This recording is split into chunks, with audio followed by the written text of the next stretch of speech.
Hello everyone, it's the Dolphin. So today I wanted to make a video because I've been replaying Twilight Princess on stream, and I just finished the Snowpeak dungeon, and I think it's one of my favorite Twilight Princess dungeon, and I think the reasoning for it is really interesting. So I wanted to try to make a video on it. Now, I've never made a YouTube video like this before, so try not to roast me too hard, but a little bit is okay. Anyway. The main reason it gets the spot of my favorite Twilight Princess dungeon, and maybe my favorite dungeon in all of Zelda, if I'm being honest, is because the gameplay is infused with narrative, and that's incredibly unique and special and difficult for games to pull off. Upon entering the dungeon, you are immediately greeted by a Yeti couple. Yep, that's right. A guy and a girl in love, Yetis. One looks like a giant squirrel, and the other one looks like a tiny baby with one tooth. But that is besides the point. They're madly in love, but the female Yeti, the one that looks like a baby, is very sick. It would seem that the male Yeti has found one of the shards of the Mirror of Twilight, which currently in the game you're trying to assemble so you can get to the Twilight Realm. It's the only way there.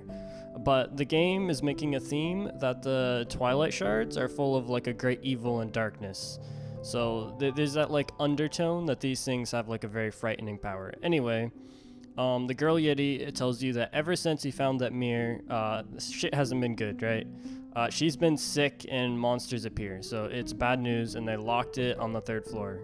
Immediately, I already love how the writers have done this, because in the game, they're trying to convey the point that the Twilight mirror shards are bad news, and in this particular dungeon, it's the only one.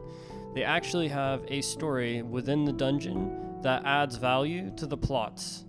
You see that the wife is very sick, and in the other room, her husband is making soup for her. So they're painted as this very like kind couple that doesn't deserve to be ill, and it does this to give you an emotional attachment to the characters and make you really invested in the fact that the Twilight shards are bad. So that's the first thing I really like about it, is it adds credibility to the narrative, really. But what I like more about it is that the gameplay is infused with narrative. After you learn from the female Yeti that the mirror shard is in the bedroom, she makes it apparent that you need a key to get in because they locked it, as I said earlier. So she marks where she thinks the key is on your map to try to be helpful. After struggling through some not too difficult dungeon puzzles and enemies, you find the place that she marked, but unfortunately there's a pumpkin in there. The key is nowhere to be found. It seems she forgot where she put the key, as she's getting more delirious and sick because of the mirror shard. But all is not lost, however, as you can give the pumpkin to her husband, and he throws it in the soup that he's making for her to try to make her feel better. So already, throughout your progress in the dungeon, you are advancing a story within the dungeon, and I think that's awesome. Anyway, she then marks a second place on your map. She apologizes, says, "Sorry, I must have forgot. The key wasn't there, but it is here."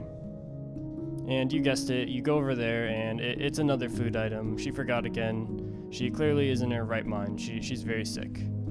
As you complete the dungeon, you finally find the bedroom key. Once you find it, she escorts you up to the bedroom. Once you enter the room, she starts looking at the mirror, where she gets possessed by the mirror's evil power. She turns into a monster that you have to kill to save her from the power of the mirror. Then the husband, Yeti, comes up. She feels better, they hug, everything is happy and sweet. And that's basically the whole dungeon, but I still felt that it was very special, because in an hour and a half, it told a full story.